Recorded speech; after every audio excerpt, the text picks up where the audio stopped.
একটি জনপ্রিয় গান এন্ডি কিশোর স্যার এবং রোনা লাইলা ম্যামের সুরক্ষিত গানটি। আসলে আমরা কোন সময় গানটি করিনি, প্রথম যদি বলতে হয় প্লিজ কমেন্টটি দেখবেন।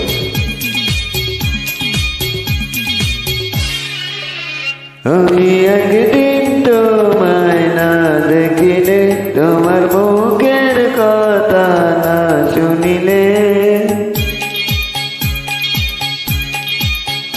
আমি একদিন তোমায় না দেখিলে, তোমার